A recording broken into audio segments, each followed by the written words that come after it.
ॐ अज्ञानतिमिरान्धस्य ज्ञानाञ्जनशलाकया चक्षुरुन्मीलितं येन तस्मै श्रीगुरवे नमः। श्रीचैतन्यमनोविश्वं स्थापितं येन भूतले स्वयं रूपः कदा मह्यां ददाति स्वपदान्तिकम्। नमावो विष्णुपदाय कृष्णप्रेष्ठाय भूतले श्रीमते भक्तिवेदान्तस्वामिनिति नामने। नमस्ते सरस्वतीदेवे गौरवाणी प्रचारिणे निर्विशेष शून्यवादी पाश्चात्य सतारिणे। जय श्री कृष्ण चैतन्य प्रभु नित्यानंद श्री अद्वैत गदाधर श्रीवासादि गौर भक्त वृंद। हरे कृष्ण कृष्ण कृष्ण हरे हरे हरे हरे राम राम हरे हरे। ॐ नमो भगवते वासुदेवाय। ॐ नमो भगवते वासुदेवाय। ॐ नमो भगवते वासुदेवाय। ॐ नमो भगवते वासुदेवाय। ॐ नमो भगवते वासुदेवाय। ॐ नमो भगवते वासुदेवाय। హరే కృష్ణ. భక్తులందరికీ శ్రీకృష్ణ శుభమస్తు.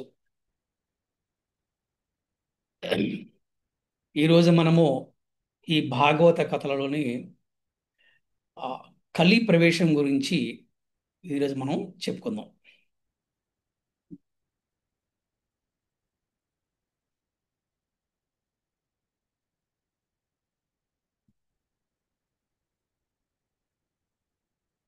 ఆ, నా వీడియో మీకు క్లియర్ కనబడుతుందా? క్లియర్ గా కనిపిస్తుంది గురూజీ. ఓకే. సో కలి అంటే కలహాము, కలత, కపటత్వము అని అర్థము. ప్రస్తుతము కలియుగం నడుస్తుంది. మళ్ళీ ఈ యొక్క కలియుగం యొక్క కాల పరిమితి ఏమిటి? ఈ కలియుగం యొక్క వయసు ఎంత అంటే 4,32,000 సంవత్సరాలు.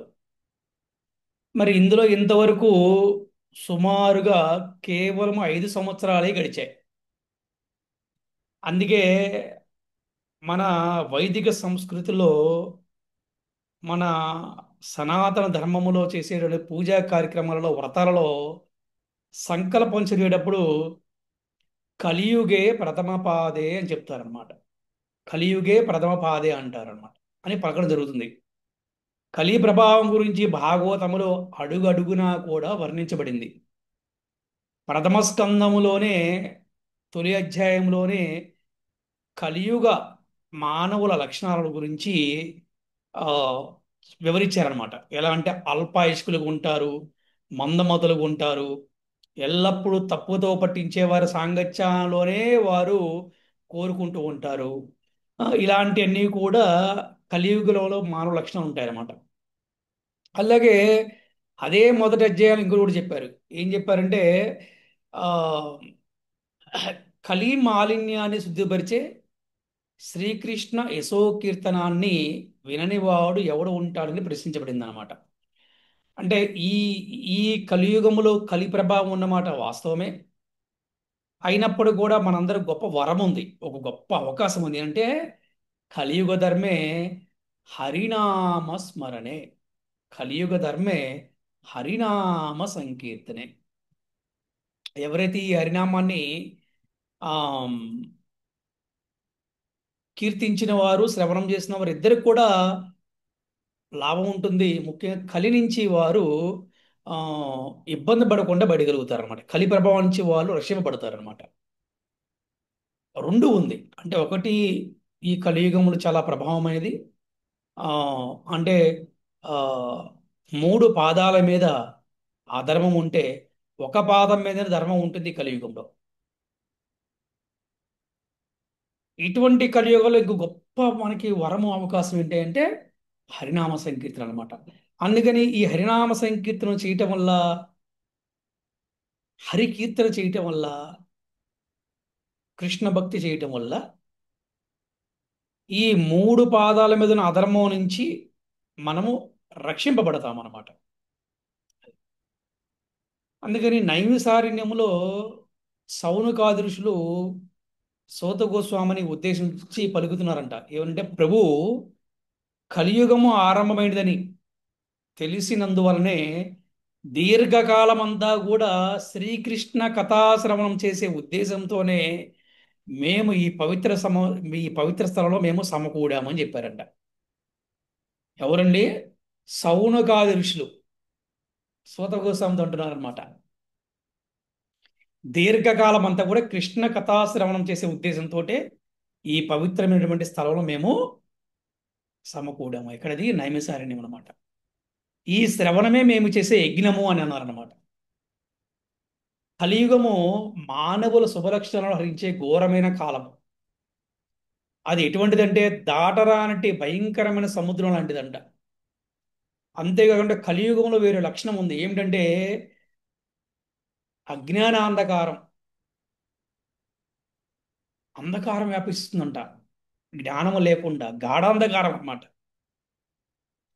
అలాగే దానివల్ల జనుల దృష్టి నశించిపోతుంది అన్నమాట. వాడి బుద్ధి నశించిపోతుంది, దృష్టి నశించిపోతుంది అనమాట. అటువంటి కలికాల అంధకారంలో వెలుగు చూపేదే భాగవత పురాణము. ఇంతటి భయానకమైన కలి ఎలా ప్రవేశించింది?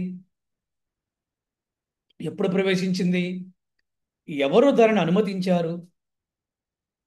కలి ఉండే స్థలాలు ఏవి? దాని ప్రభావం నుండి బయటపడేది ఎలా అనేదే ప్రస్తుత కథాంశము.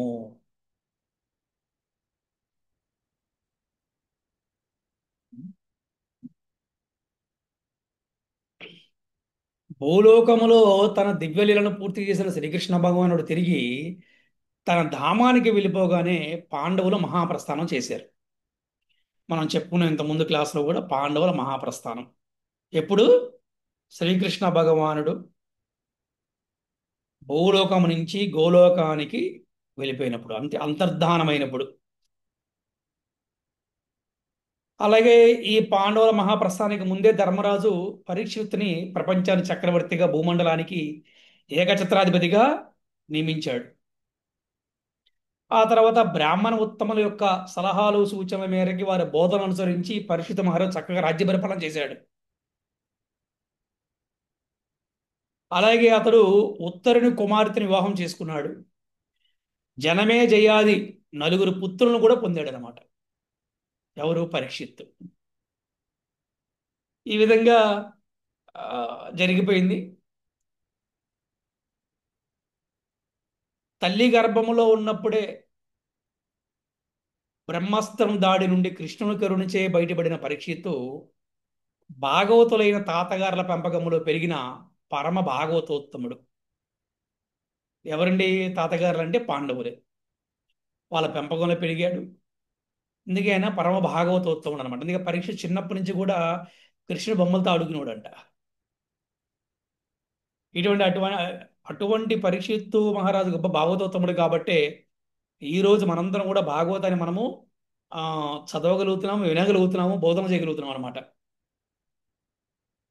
ఆ విధంగా అసలు ఆ పరీక్షిత్తు గుణగణాలని, భవిష్యత్తుని జ్యోతిష్కులు జన్మ సమయంలోనే చెప్పారంట. అందుకని సమయరాంగానే ధర్మరాజు ఏం చేశారంటే అతనికి చక్కగా ఈ ప్రపంచాన్ని, భూమండలం మొత్తం అప్పచెప్పి చక్కగా వారు పాండవుల మహాప్రస్థానానికి ప్రయాణం చేశారు. ఆ తర్వాత పరీక్షిత్ మహారాజు కృపాచార్యుని యొక్క నిర్దేశంలో 3 అశ్వమేధ యజ్ఞాలు చేశాడంట. నేను చెప్పుకున్నాం కదా, ధర్మరాజు కూడా 3 అశ్వమేధ యజ్ఞాలు చేశాడు అని చెప్పుకున్నాం మనం. ఆ 3 అశ్వమేధ యజ్ఞాలు దేంతో సమానం? 1000 కదా. శత అశ్వమేధ యజ్ఞాలు సమానం అని చెప్పారు, అవునా? ఆ 100 సారీ 100 యజ్ఞాలు సమానం అనమాట. సో అంటే తాతగారు యొక్క ఆ, తాతగారి పేరు నిలబెట్టినటువంటి గొప్ప మనవడు అనమాట. అర్థమైందా? ఆ, ఎవరు? పరీక్షిత్ మహారాజు. ఆ విధంగా పరీక్షిత్తు కూడా 3 అశ్వమేధ యజ్ఞాలు చేశాడంట. అలాగే ఆ యాజ్ఞికులకి, అంటే యజ్ఞం చేసిన వారందరూ కూడా భూరి దక్షిణలు ఇచ్చాడంట. భూరి దక్షిణలు చెప్పుకున్నాను నేను మా అమ్మ. భూరి దక్షిణలు అంటే ఏం చెప్పండి?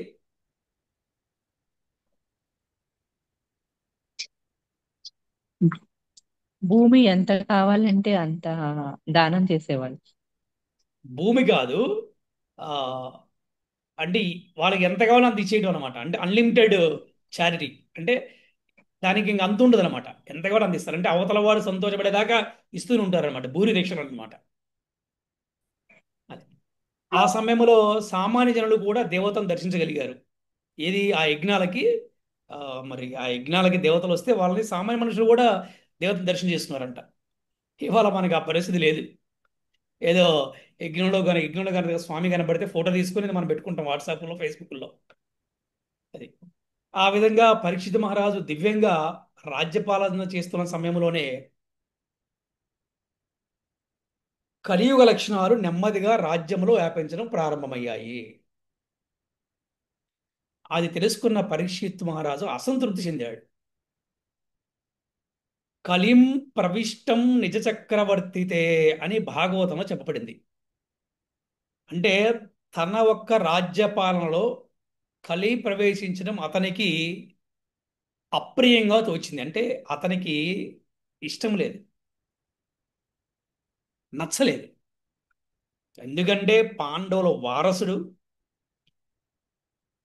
చాలా మంది పెద్ద అయిన తర్వాత కృష్ణ కృప వస్తుంది, కానీ పుట్టుకతోనే కృష్ణుడు కృపని పొందినవాడు. తల్లి గర్భంలో ఉన్నప్పుడే కృష్ణ దర్శనం చేసుకున్నవాడు. అందుకే మహాభాగవతోత్తముడు అయిపోయాడు కదా. అటువంటి భాగవతోత్తముడు ప్రపంచాన్ని పరిపాలిస్తే ఆ దేశము రాజ్యము ఎలా ఉంటుంది చెప్పండి? బ్రహ్మాండంగా ఉంటుంది. అటువంటి రా అటువంటి ఈ భూమండలంలో, అటువంటి పరీక్షిత్ మహారాజు పరిపాలించిన రాజ్యములో ఈ కలి ప్రవేశించడం అనేది పరీక్షిత్ మహారాజు నచ్చలేదు, ఇష్టపడలేదు అనమాట. అయినా యుద్ధం చేయడానికి ఒక గొప్ప అవకాశం వచ్చిందనుకున్నాడు. బాణాలను పట్టుకుని బయలుదేరాడు. ఎందుకు గొప్ప అవకాశం వచ్చిందంటే అసలు పరీక్షిత్ మహారాజుకి యుద్ధం చేయడానికి అవకాశమే లేదు. ఎందుకంటే ఆ, మనం ఎప్పుడు చూస్తూ ఉంటాం, మన పెద్దవాళ్ళు కనుక బాగా కష్టపడితే వారి నెక్స్ట్ జనరేషన్తో సుఖపడతారు కదా. అలాగా మొత్తం భూమండలం మొత్తం కూడా వాళ్ళు ఆ, మంచి చేశారు. ధర్మరాజు మొత్తం మంచి పరిపాలన చేశాడు. ఆ తర్వాత వారు మహాప్రస్థానానికి ప్రయాణమయ్యారు. పరీక్షిత్కి అప్పచెప్పారు కాబట్టి ఎక్కడ యుద్ధం చేయాల్సిన అవసరం రాలేదు అసలు పరీక్షిత్కి. చూసారా? అది రాజ్యం అంటే. అలా ఉండాలి రాజు అంటే. కానీ కలి ప్రవేశించాడు కాబట్టి ఆ ఓ గొప్ప అవకాశం వచ్చింది, యుద్ధం చేయాలి. ఎందుకంటే క్షత్రియుడు కాబట్టి, క్షాత్రం ఉంటుంది కాబట్టి యుద్ధం చేయాలనుకున్నాడు. బాణాలను పట్టుకుని ఆయన ప్రయాణమయ్యాడు.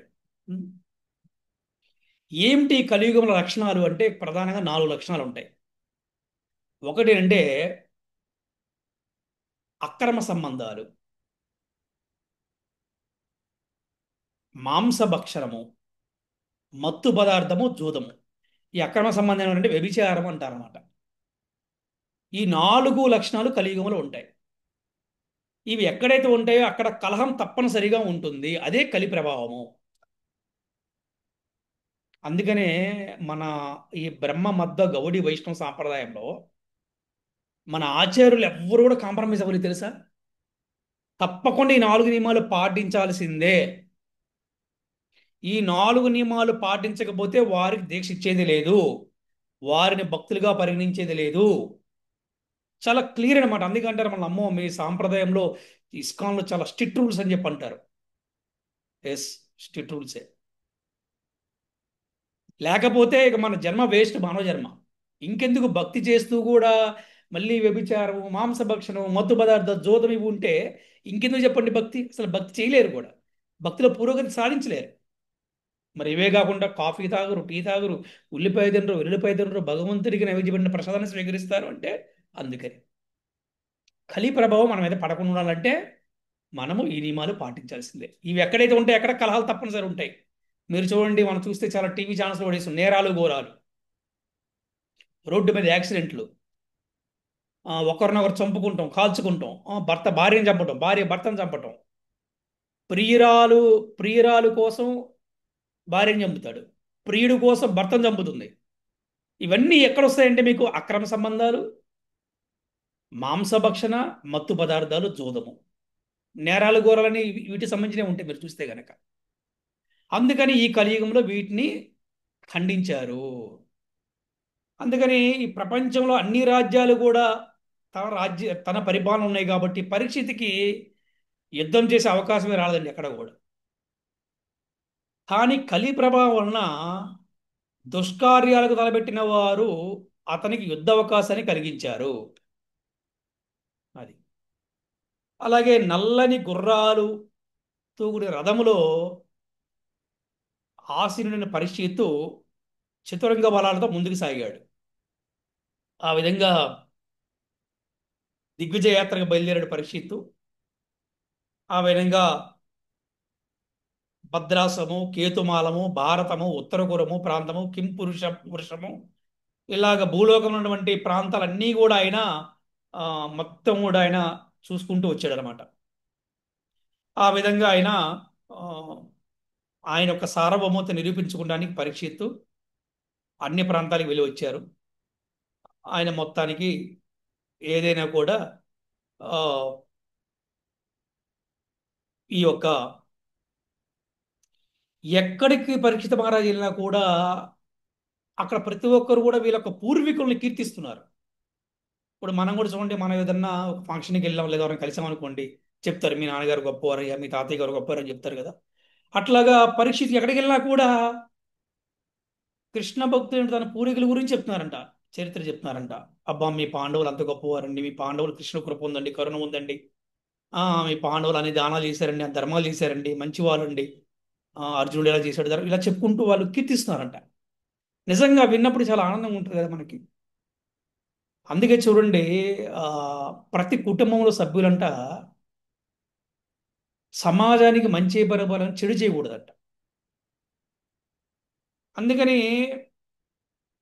ప్రతి కుటుంబంలో తల్లిదండ్రులు ఎలా ఆలోచించాలంటే మన జీవితం ఎలాగ అయిపోయింది, నెక్స్ట్ జనరేషన్ అయినా మనం మంచి చేయాలి. నెక్స్ట్ జనరేషన్ మంచిగా ఉండాలంటే మనం ఈ జనరేషన్లో మనం కొద్దిగా త్యాగం చేయాలి. అటువంటి గొప్ప త్యాగమే పాండవులు చేశారనమాట. మరి పాండవులు చేసిన త్యాగం ఫలితం ఏంటి? పరిస్థితి మహారాజు ప్రపంచ చక్రవర్తి అయ్యాడు, ధర్మపాలన చేస్తున్నాడు.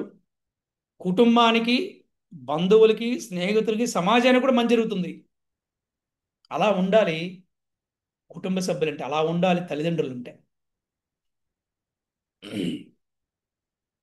ఆ విధంగా పరీక్షిత్ మహారాజు ఏ ప్రాంతం వెళ్ళినా కూడా వాళ్ళ పూర్వీకుల గురించి కీర్తిస్తున్నారంట, కృష్ణ భక్తులు కాబట్టి వాళ్ళందరూ కూడా. ఎక్కడికి వెళ్ళినా కృష్ణుడి గురించి చెప్తున్నారంట. పాండవులు కృష్ణుడి దగ్గర ఉన్నటువంటి సంబంధం గురించి వాళ్ళు కీర్తన రూపంలో వాళ్ళు గానం చేస్తున్నారంట. మనం వింటాం కదా బుర్రకథలు, ఆ, కొంతమంది బుర్రకథలు చెప్తుంటారు, అటువంటి అన్ని కూడా చేసేవారంట. పరీక్షిత్ మహారాజుకి ఎంతో ఆనందంగా ఉండేదన్నమాట. ఆ విధంగా దివ్య లీలా కీర్తనను స్వాగతం పలికే గాయకులను పరీక్షిత్ అమూల్యమైన కానుకలతో ఆయనకి కానుకలు ఇచ్చేవాడంట. ఆ, విలువైన వస్త్రాభరణాలు వారికి ఇచ్చేవాడంట. ఆ విధంగా ఆ కృష్ణుడు తన నిర్యేవు తన ఒక కరుణ చేత పాండవులకు రథసారథిగా, సభాపతిగా, దూతగా, స్నేహితుడిగా, కాపలాదారునిగా మారి వారికి సేవలు చేయటం, ధర్మరాజు ఆదులకి వందనాలు చేయడం, వీని పరీక్షిత్తు ఆ దేవదేవుని పట్ల భక్తి పారవస్యాన్ని పొందాడు. యాక్చువల్ భగవంతుడు కదా కృష్ణుడు, ఆయన రథసారథి ఏంటి, ఆయన స్నేహితుడు ఏంటి, ఆయన కాపలా ఏంటి చెప్పండి, ఆయన సేవ చేయడం ఏంటి. ధర్మరాజు కూడా కృష్ణుడు వందనం చేసేవాడు. అంటే కృష్ణుడు ఈజ్ ఏ మిస్టర్ పర్ఫెక్ట్ అనమాట కదా. ఎక్కడ ఎలా ఉండాలో బాగా తెలుసు. అంటే తన భక్తుల్ని ఉద్ధరించాలనుకున్నప్పుడు, తన భక్తుల్ని కాపాడాలనుకున్నప్పుడు కృష్ణుడు ఏ స్థాయికైనా దిగిపోతాడు అని చెప్పడానికి ఇది ఒక గొప్ప ఉదాహరణ అన్నమాట. అది. కానీ తుచ్చమైన మానవులం మందబుద్ధి వల్ల మనం గురువు కృష్ణుడికి సరిగ్గా శరణాగతి పొందలేకపోతున్నాం. సరే, నేనంటే నేను కాదు, కొంతమంది పొందేవారు కూడా చాలా మంది ఉన్నారు. పొందిన వాళ్ళ గురించి చాలా మంది మందబుద్ధితో గురువుకి కృష్ణుడికి శరణాగతి పొందలేకపోతున్నారు అనమాట.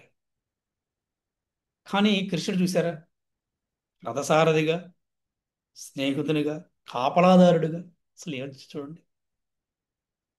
ఆ విధంగా పరీక్షిత్తు ఆ కృష్ణుడి గురించి వింటూ వింటూ వింటూ భక్తి పారవశ్యాన్ని పొందుతున్నాడంట చూడండి. అంతకన్నా హ్యాపీనెస్ ఇంకేం కావాలో చెప్పండి. అదే పరీక్షిత్ మహారాజు బయటికి వెళ్ళాడు, అందరు తిడుతున్నారు అనుకోండి కృష్ణుడి గురించి, లేకపోతే పాండవుల గురించి, హ్యాపీగా ఉంటాడా? ఉండడు. ఇదే మనము నెక్స్ట్ జనరేషన్ ఇచ్చిన పెద్ద గిఫ్ట్ అనమాట, గుర్తుపెట్టుకోవాలి. ఆ విధంగా పరీక్షిత్తు తన పూర్వీకుల శుభకర్మల గురించి వింటూ కాలం గడుపుతున్న సమయంలో ఒక చోట ధర్మదేవతకి భూదేవకి మాటలు జరుగుతున్నాయి.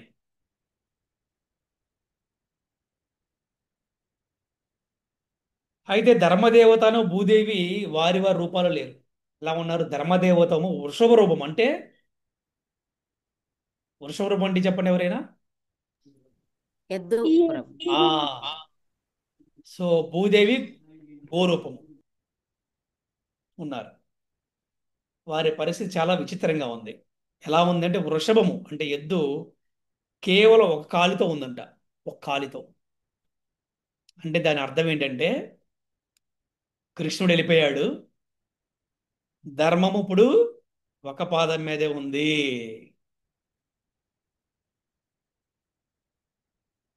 గోవు ఎలా ఉందంటే సంతానాన్ని కోల్పోయిన తల్లి వలె దుఃఖిస్తూ అసలు మొహమున ఎటువంటి కాంతి లేకుండా సన్నగిలిపోయిందంట, సన్నగా అయిపోయిందంట. ఆ విధంగా ఒకరికొకరు మాట్లాడుకుంటున్నారు. ధర్మదేవత భూదేవత ఇలా ప్రశ్నించాడు అండి. ఆ ఆ విధంగా ధర్మదేవతతోటి భూదేవితోటి పరీక్షిత్ ఇలా ప్రశ్నించాడు.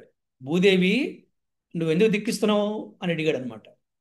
నీ ముఖం వాడిపోయి ఉన్నది, ఏదైనా మానసికమైనటువంటి కష్టాన్ని అనుభవిస్తున్నావా, లేక దూర ప్రాంతంలో ఉన్నటువంటి ఎవరైనా బంధువు గురించి నువ్వు ఆలోచిస్తున్నావా? మూడు పాదాలను కోల్పోయి కేవలం ఏకపాదంతో కుంటున్నట్టు నా దయనీయ స్థితి నీకు దుఃఖాన్ని కలిగిస్తున్నదా? సారీ అంటే ఆ ఆ ధర్మదేవత భూదేవితో మాట్లాడుతుంది అనమాట. సారీ భూదేవి మాట, పరీక్షతో కాదు. అంటే మూడు పాదాలు కోల్పి ఏకపాదంతో ఉన్నటువంటి నా ఒక్క దయనీయ స్థితి నీకు దుఃఖాన్ని కలిగిస్తుందా? అధర్మపరులైనటువంటి మాంసభక్షులకలపై నిన్ను పీడిస్తారని చెప్పి నువ్వు కల చెందుతున్నావా? యజ్ఞ నిర్వహణ లేని కారణంగా యజ్ఞ భాగాన్ని కోల్పోయిన దేవతల గురించి ఆలోచించి చింతిస్తున్నావా? కరువు కాటకాల వలన జనులు పొందబోయే దుఃఖాన్ని గురించి విచారిస్తున్నావా? నీ భారాన్ని తగ్గించడానికి కదా శ్రీకృష్ణుడు అవతరించి దివ్యలీలన చేశాడు. ఆ దేవదేవుడు ఇప్పుడు నిజధామానికి వెళ్ళిపోయినందుకు కృష్ణ వియోగముతో నువ్వు బాధపడుతున్నావా అని అడిగిందంట. అప్పుడు ధర్మదేవత ప్రశ్నలను వినిన భూదేవి ఇలా అందంట. ఓ ధర్మదేవత, దేవదేవుడైన శ్రీకృష్ణుడు ఈ భూమిపై తన లీలలను పూర్తి చేశాడు. అతడు తన లోకానికి వెళ్ళిపోగానే కలియుగము తన ప్రభావాన్ని చూపించడం మొదలుపెట్టింది. నిన్న కూడా మనం చెప్పుకున్నాం, కృష్ణుడు లేకపోతే మన పరిస్థితి ఏమిటి? కృష్ణుడు ఉన్నంత వరకు ఎవడు రాలేదు, వచ్చినా ఎవడు ఆటలు సాగలేదు. ఆఖరికి 18 సార్లు జరాసంధుడు యుద్ధం చేస్తే వాడికి ఏమి చేయలేకపోయాడు. అంటే కృష్ణుడు వెళ్ళిపోగానే కలియుగము తన ప్రభావం చూపించడం మొదలుపెట్టింది. ఈ పరిస్థితి నాకు దుఃఖాన్ని కలిగిస్తుంది. నన్ను గురించి, నీ గురించి, దేవతల గురించి, ఋషుల గురించి పితృదేవతల గురించి, భగవద్భక్తుల గురించి, వర్ణాశ్రమ ధర్మ సిద్ధాంతాన్ని అనుసరించే వారిని గురించి నేను చింతిస్తున్నాను.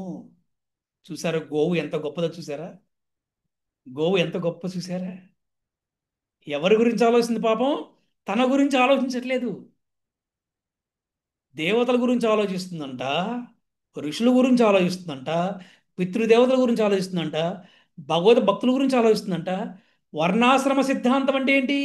బ్రాహ్మలు, క్షత్రియులు, వైశ్యులు, శూద్రులు, అలాగే బ్రహ్మచారులు, గృహస్థులు, వానప్రస్థులు, సన్యాసులు, వీళ్ళందరి గురించి. అందుకే గోవు మహా తల్లి అన్నారన్నమాట. చూసారా? కానీ ఈ మానవులు గోవు గురించి ఎవరైనా ఆలోచిస్తారంటే, అయ్యి ఎందుకు, నేను తిన్నానుగా, నేను బాగున్నానుగా, చాలంతే. దుష్ట రాజుల సేవలతో నేను అధిక భారానికి గురైనప్పుడు, అదేవిధంగా నీవు కూడా నిలువు లేకుండా పోయినప్పుడు దేవదేవుడు యదుకులములో ఆవిర్భవించాడు, యాదవంశములో ఆవిర్భవించాడు. ఎందుకు తెలుసా? కృష్ణుడు అవతరించే ముందు ఇంకా ఘోరాది ఘోరంగా ఉండేదన్నమాట. గోవుల్ని హింసించడం, ఎద్దుల్ని హింసించడం చాలా ఘోరంగా ఉండేవన్నమాట. అలాగా భూభారాన్ని తగ్గించడానికి, గోవులను రక్షించడానికి భగవంతుడు ఈ సాధువులు రక్షించడం కోసం, శిక్షించడం కోసం ఆయన ఆవిర్భవించాడు, యదుకులంలో ఆవిర్భవించాడు. అట్టి శ్రీకృష్ణ భగవానుని పాదస్పర్శచే నేను పొలకించేదానిని, ఆనందంతో నాకు రోమాంచమయ్యేది. గోవు మాట్లాడుతున్న ఈ విషయాలన్నీ కూడా తెలుసా? అంటే ఇక గోవుకి కృష్ణుడు అంటే ఎంత ఇష్టం చూడండి. కృష్ణుడికి గోవు అంటే ఎంత ఇష్టం చూడండి. అందుకే మనం అడుగుతారు, ఎందుకండి గోవు అంటే మీకు అంత ఇష్టం అంటే, మా కృష్ణుడికి ఏది ఇష్టమైతే అదే మాకు ఇష్టం. కరెక్టేనా? నేను చెప్పింది కరెక్ట్ అని చెప్పండి మన క్లాసులో ఎవరైనా.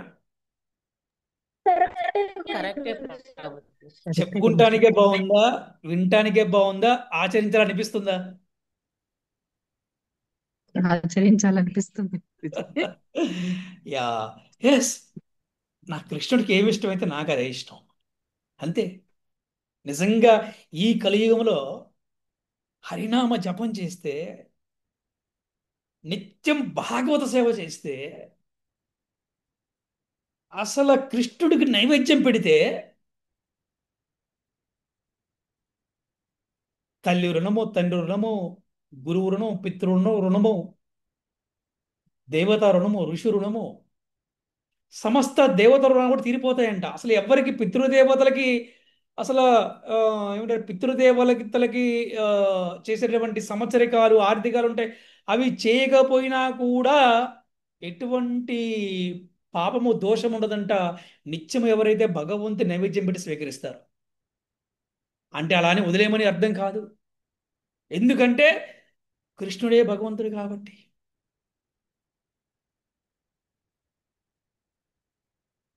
చెట్టు మొదలలో నీళ్లు పోస్తే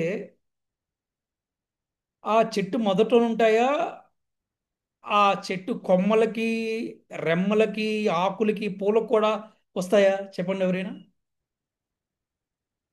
మొదట్లో నీళ్ళు పోయాలి ప్రభుజీ, అంతా అట పాకుతుంది. ఇంతటా వస్తుంది కదా. వస్తాయి ప్రభుజీ. అలాగే భగవంతుడికి పెడితే అందరూ శాంతిస్తారంట. అటువంటిప్పుడు మళ్ళీ ఎందుకు గోసేవ చేయాలండి అంటే, ఆ, నా కృష్ణుడికి ఇష్టం కాబట్టి నాకు కూడా ఇష్టమే, అంతే. అరే ఎందుకండి సాధువులకి, సన్యాసులకి, బ్రాహ్మణులకి, వైష్ణవులకి సేవ చేయాలి అంటే, నా కృష్ణుడికి ప్రియమైన వారు కదా వారు, అందుకని వారు కూడా నాకు ప్రియమైన వారే. చూసారా? చూసారా? నా కృష్ణుడికి ప్రియమైన వారు కదా వారు, అందుకని వారు కూడా నాకు ప్రియమైన వారే. నా కృష్ణుడికి ఎవరైతే ప్రియమైన వారో వారు నాకు ప్రియమైన వారు. అందుకని చెప్తారు, వైష్ణవ సేవ చాలా గొప్పదంట. వైష్ణవ సేవ చేస్తే భగవంతుడు ఆనంద బాష్పాలు వస్తాయంట. వైష్ణవ సేవ అంటే ఏంటి? వైష్ణవులు, భగవంతుడు భక్తులు, అందులో గోమాత కూడా ఉంది. అందుకే వైష్ణవ్యే నమః అంటారు. గోమాత అష్టోత్తర శతనామాలలో 108 నామాలు ఉంటాయి గోమాతని కీర్తిస్తూ మనం గోపూజ చేస్తాం అనమాట. అంటే గోమాత కూడా వైష్ణవి. ఎవరు వైష్ణవి? భగవంతుడికి గోలోక బృందావనంలో నిత్యము కూడా భగవంతుడికి కామధేనువు తన క్షీరముతో భగవంతుడు సేవ చేస్తుందంట. చూసారా? అంతకున్న గొప్ప వైష్ణవం ఇంకేముంటే చెప్పండి. ఆ విధంగా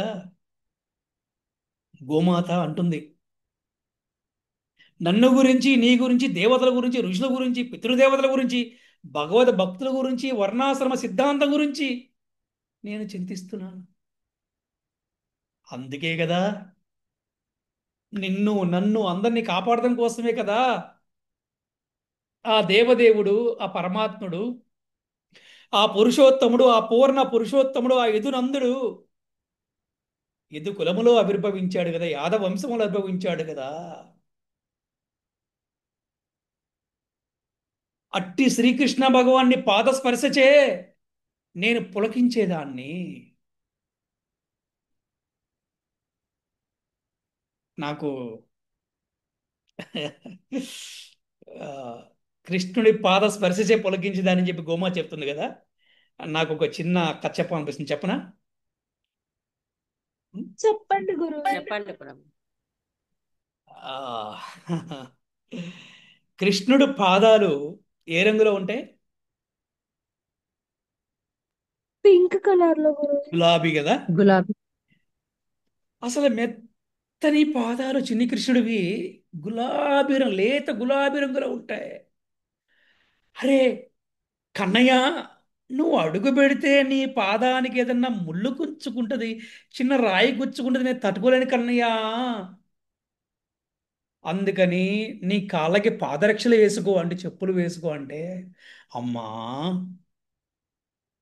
గోవులన్నిటికి కూడా నువ్వు పాదరక్షలు ఇస్తావా అన్నాడంట. ఒక గోవా, రెండు గోవులా?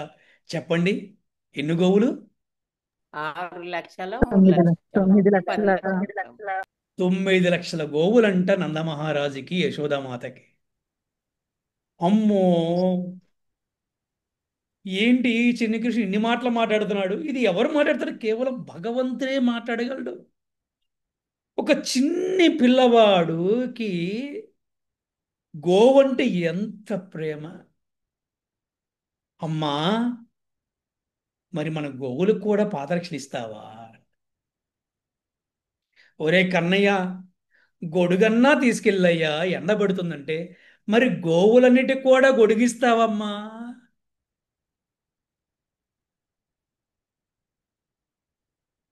ఈ మాటలు విన్న గోవులు కళ్ళల్లో ఆనంద బాష్పాలు వచ్చి, అబ్బా, కృష్ణుడికి మనమంటే ఎంత ఇష్టం, కృష్ణుడు మన గురించి ఎంత ఆలోచిస్తున్నాడు, మనందరం కలిసి కృష్ణుడికి ఏదైనా చేయాలి అనుకున్నారు. అందరూ కలిసి ఏం చేశారో తెలుసా? అన్ని ఆవులు కాలు గిట్టలతోటి ఆ బృందావనములో చిన్ని కృష్ణుడు ఎక్కడ వరకైతే నడుస్తాడో ఆ ప్లేస్ వరకు మొత్తం కూడా కాలి గిట్టలతో కొట్టి కొట్టి కొట్టి రాళ్ళన్నీ కూడా పిండి పిండి చేసేసేయంట. కృష్ణుడు ఎక్కడ కాలు పెడితే అక్కడ ఒక ముద్ర పడిపోయేది అనమాట. అంత మెత్తగా ఉండేదంట కృష్ణుడు కాలికి. అందుకే ఈ రోజు కూడా బృందావనంలో ఎక్కడ మీకు రాళ్ళు కనపడవు. మీకు యమునా నది ఒడ్డును చూడండి, అలాగే రమణరేతి దగ్గర చూడండి. మీరంటే ఇప్పుడు కొన్ని కొన్ని బిల్డింగ్లు కట్టారు కానీ రాళ్ళు వస్తున్నాయి, కానీ జనరల్గా ఎక్కువగా చూస్తే కనుక మీకు ఎక్కడ కూడా ఆ మెత్తటి ఇసుకలా ఉంటుందన్నమాట. అక్కడ కాలు పెడితే మెత్తగా దిగిపోతుంది. మీలో ఎంతమంది ఈ అనుభవం చెందారు చెప్పండి మన క్లాస్లో? నాకు ఎక్స్పీరియన్స్ అయింది గురూజీ. ఎస్. వేరే వాళ్ళు బృందావనం వెళ్ళి ఉంటారు కానీ అందరూ ఎక్స్పీరియన్స్ అవ్వలేరు. ఎందుకంటే బృందావనం వెళ్ళాలంటే ఒక మంచి ఆ, ఆధ్యాత్మిక గురువుతో వెళ్తే అక్కడ స్థల పురాణము, అలాగే ఎక్కడ ఏమి లీలలు జరిగి చెప్పుకుంటూ వెళ్తారు. అప్పుడు కూడా మనం దాన్ని అనుభవించవచ్చు, ఆస్వాదించవచ్చు అనమాట. ఓకే, మళ్ళీ బ్యాక్ టు క్లాస్. ఈ విధంగా కృష్ణుడు పాదస్పర్శతోటి గోవులు పులకించిపోయాట. కృష్ణుడు యొక్క చేతి స్పర్శతోటి పులకించిపోయి, కృష్ణుడు గోవులు కలిసి తిరిగేవాళ్ళు కదా. కృష్ణుడు ఎక్కడ అడుగు పెడితే తర్వాత వెళ్ళి గోవు అక్కడ అడుగు పెడతాం. ఈ విధంగా గోమాత చెప్తుందన్నమాట. ఇదే సమయంలో పరీక్షిత్తు అక్కడ చేరుకున్నాడు. ఒక శూద్రుడు ఒక దండం దండి కర్రతోటి గోవు నేను వృషభాన్ని కొట్టడం కనిపించింది. తెల్ల తామరలాగా ఉన్నటువంటి వృషభం తను కొడుతున్నట్టు శూద్రునికి వణుకుతో మూత్రాన్ని విడుస్తుంది. గోవు కూడా ఆ శూద్రుడు కొట్టే దెబ్బకి బాధపడుతుంది. ఆ దృశ్యాన్ని చూశాడు పరీక్షిత్. హృదయము బాధ కలిగింది పరీక్షిత్కి. తన రాజ్యములో ఇంతటి ఘోరమైన దృశ్యము కనబడటం చాలా తీవ్రంగా అనిపించేసింది అనమాట. వెంటనే బాణం తీశాడు. గట్టి స్వరంతో శూద్రుడి నుంచి, ఓరి ధూర్తుడా, నా రక్షణలో ఉన్నట్టు ఈ అమాయక జీవులను వధించి సాహసం ఎందుకు చేస్తున్నావు అంటే, ధర్మరాజు పాలనలో, పరీక్షిత్తు మహారాజు పాలనలో గోవు కానీ బ్రాహ్మణుడికి కానీ ఎక్కడ హాని జరిగేది కాదంట. ఏ ప్రాంతంలోనైనా సరే గోవుకి బ్రాహ్మణులకి హాని జరగకపోతే ఆ ప్రాంతం అంతా కూడా సురక్షితంగా ఉంటుందంట, రామరాజ్యంలా ఉంటుందంట. పంటలు బాగా పండుతాయంట, అన్ని కుటుంబాలు సంతోషంగా ఉంటాయంట, ఉమ్మడి కుటుంబాలు ఉంటాయంట, అన్నదమ్ములు అక్క చెల్లెల మధ్య ప్రేమ ఉంటుందంట. ఇవి లేవంటే కారణం ఏంటంటే గోవుని దూరం చేస్తున్నారు కదా.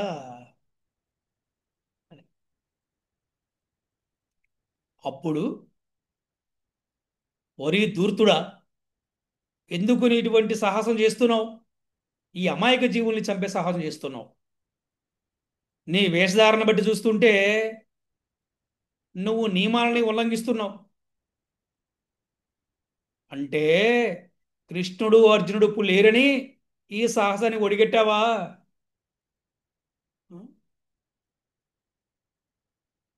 అని గట్టి గట్టి గర్జించాడు అనమాట. ఆ తర్వాత గోవుకి వృషభానికి ఆయన సహాయాన్ని చేకూర్చి వృషభాన్ని మాట్లాడుతూ, నువ్వు ధర్మదేవతవా, 3 పాదాలు కోల్పోయి ఏకపాదవై చరిస్తున్నావు అన్నాడు. అలాగే గోమాతతో కూడా మాట్లాడాడు. మీరు ఈ శూద్రుడికి భయపడవలసిన అవసరం లేదు. మీ రక్షణగా నేను ఉన్నంత వరకు మీరు దుఃఖించవలసిన అవసరమే లేదు. మీకు అంతా సౌమ్య కలుగుతుంది. ఈ దుష్టుని ఇప్పుడే సంహరిస్తాను అని అన్నాడు అనమాట. హరే కృష్ణ హరే కృష్ణ కృష్ణ కృష్ణ హరే హరే, హరే రామ రామ రామ హరే.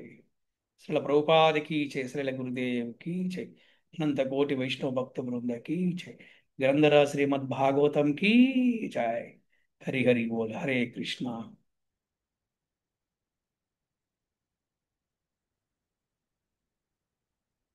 హరే కృష్ణ. ఈరోజు మన భాగవతగతలలో కలి ప్రవేశం గురించి చెప్పుకున్నాము, మొదటి భాగము. మరి రేపు మళ్ళీ తిరిగి రెండో భాగాన్ని చెప్పుకుందాము. ఈరోజు జరిగినటువంటి ఈ కథలో మీకు ఎవరికైనా సందేహాలు ఉంటే అడగవచ్చు.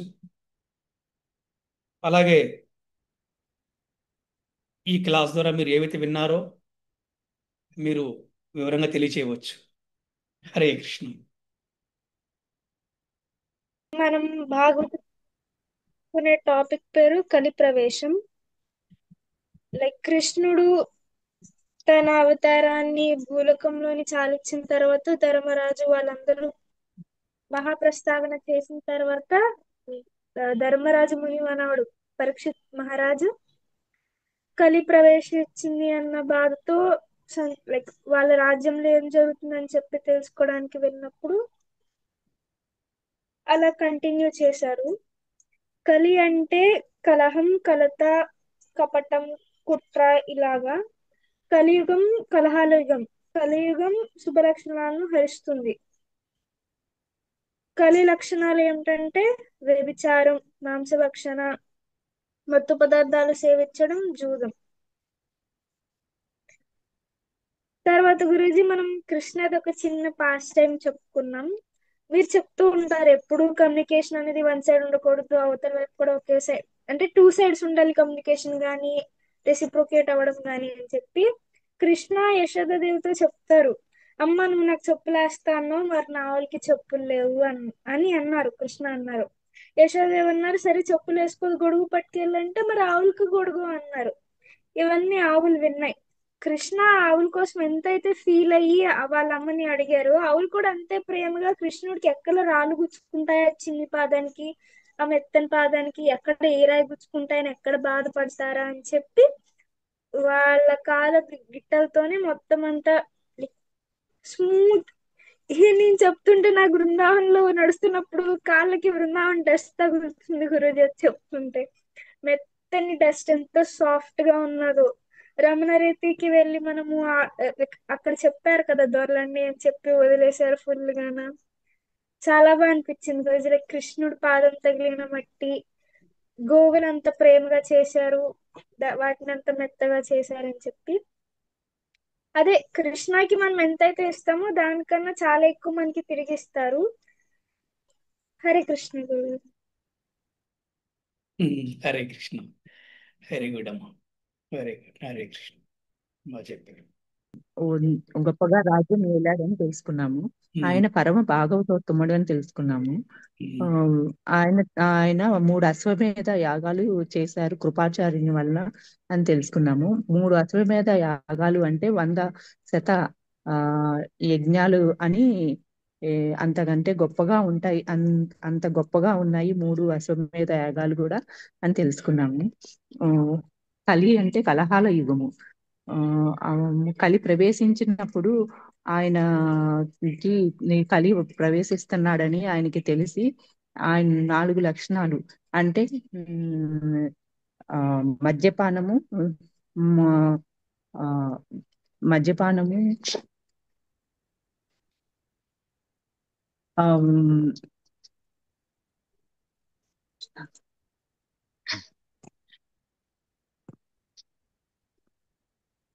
4 లక్షణాలు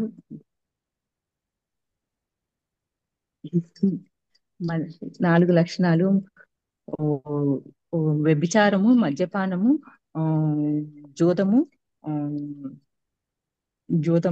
వ్యభిచారము, జూదము, మాంసభక్షణ. మద్యపానము, మాంసభక్షణ. ఈ 4 లక్షణాలు ఉండటం వల్ల కలి ప్రవేశిస్తాడని, ఆ కలి ప్రవేశించడం వల్ల ఈ 4 లక్షణాలు వస్తాయని తెలుసుకున్నాం. కలి ఎక్కడ ఉంటే అక్కడ ఈ 4 లక్షణాలు ప్రవేశిస్తాయి. కాదు, ఈ 4 ఆయన ఎక్కడ ఉంటే అక్కడ దిగ్విజయ ఉంటాడు. ఈ ఈ 4 అక్కడ 4 ఉంటే ఎక్కడ ఉంటే అక్కడ అక్కడ కలిగి ఉంటాడు. 4 ఎక్కడ ఉంటే అక్కడ కలిగి ఉంటాడని తెలుసుకున్నాం ఆ, గురుజీ. క్షమించండి. పర్వాలేదు. పరీక్షిత్ ఎక్కడికి వెళ్ళినా కూడా ఆ అక్కడ తన పూర్వీకుల గురించి కీర్తిస్తూ ఉంటే బాగా సంతోషంతో వాళ్ళకి భూరి దానాలు ఆ ఆ ఆ, ప్రసాదించేవాళ్ళు. ఆ, ఆయన ఎప్పుడు కూడా మనము ఎప్పుడు కూడా కుటుంబానికి, సమాజానికి, దేశానికి పాండవుల వలె ఏ, మనం కూడా నడుచుకోవాలని తెలుసుకున్నాం గురించి. ఆ ధర్మదేవత, భూ భూదేవత మాట్లాడుకుంటా ఉంటాం.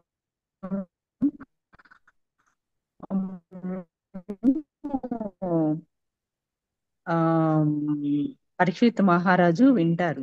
విని ఆ ఆ నేను రక్షణగా ఉంటాను అని చెప్తారు. శూద్రుడు ఆ గోవుని కర్రతో కొట్టడం చూసి, ఆ శూద్రుడా, ధర్మరాజు పాలనలో గోవుకి, బ్రాహ్మణులకు హాని జరగకపోతే అందరూ కలిసిమెలిసి జీవిస్తారు.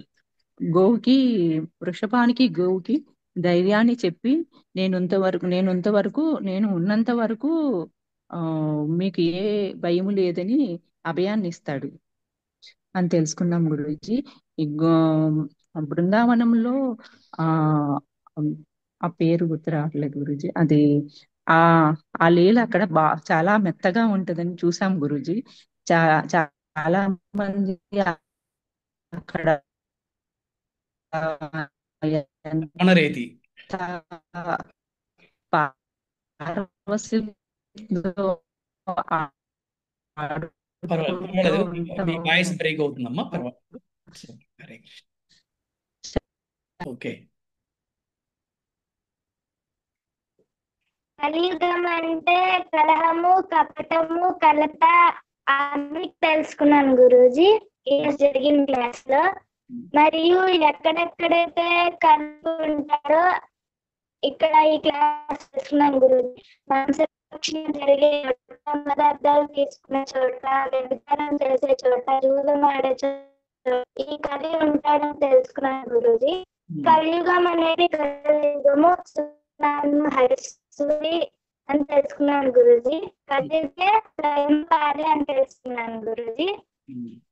పరీక్షిత్తు 3 అశ్వమేధ యాగాలు చేశారని తెలుసుకున్నాను గురూజీ. 3 అశ్వమేధ యాగాలు అంటే 100 యజ్ఞాలు చేసిన అంత పుణ్యం వస్తుందని తెలుసుకున్నాను గురూజీ. మరియు పరీక్షిత్ మహారాజు మహాభాగవతోత్తముడు అంటే గొప్ప భక్తుడు అని తెలుసుకున్నాను గురూజీ. ఏ రోజుల్లో భాగవతంని విన్నారు, చాలా గొప్ప భక్తులు అని తెలుసుకున్నాను గురూజీ. మరియు ధర్మదేవత ఇంకా భూదేవ యొక్క జరిగిన సంభాషణను మీ వాయిస్ బ్రేక్ అవుతుంది. దగ్గర పెట్టుకొని చక్కగా వివరంగా మాట్లాడి, మీ వాయిస్ బ్రేక్ అవుతుంది. ధర్మదేవతకి ఇంకా భూదేవతకి మధ్య జరిగిన సంభాషణని పరీక్షిత్ మహారాజు విని వాళ్ళకి అభయం ఇస్తారన్నమాట. ఏమి అవ్వదు, మేము ధర్మాన్ని రక్షిస్తామని అంటారు. తర్వాత పరీక్షిత్ మహారాజు ఒక శూద్రుడు ఒక ఆవుని కొట్టడం చూసి అలా చేయకూడదు, అపరాధం కదా అని చెప్పి అతనికి జ్ఞానోదయం చేస్తారని తెలుసుకున్నాను గురూజీ. మరియు ఆవు బృందావనంలో తమ కృష్ణుడి కోసం కృష్ణుడి యొక్క బుద్ధి కాళ్ళకి రాళ్ళు తగిలి గుచ్చుకోకూడదని చెప్పి కృష్ణుడి కోసం మట్టినంతటిని రాళ్ళన్నిటిని తొక్కేసేసి స్మూత్ గా మట్టిలో చేసి అని తెలుసుకున్నాను గురూజీ. క్లాస్ కూడా చాలా బాగా చెప్పారు గురూజీ. Thank you Guruji. హరే కృష్ణ. హరే కృష్ణ. హరే కృష్ణ. హరే కృష్ణ. హరే కృష్ణ. కృష్ణ కృష్ణ హరే హరే.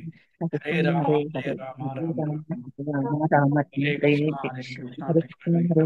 కృష్ణ కృష్ణ హరే రామ హరే రామ రామ రామ హరే కృష్ణ. హరే కృష్ణ. కృష్ణ కృష్ణ హరే హరే హరే రామ హరే రామ రామ రామ.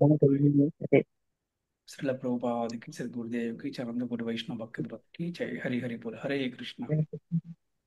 తన ఎంతో విలువైన సమయాన్ని మనందరి కోసం కేటాయించి భాగవత కథలు చెప్తున్నందుకు ఈ క్రూస్ దయానిధి ప్రభుకి ధన్యవాదాలు. Hare Krishna. Thank you. All glories to Srila Prabhupada. Hare బోల్. హరే కృష్ణ గురూజీ. కలి ప్రవేశం గురించి చాలా బాగా చెప్పారు. Thank you Guruji. హరే కృష్ణ.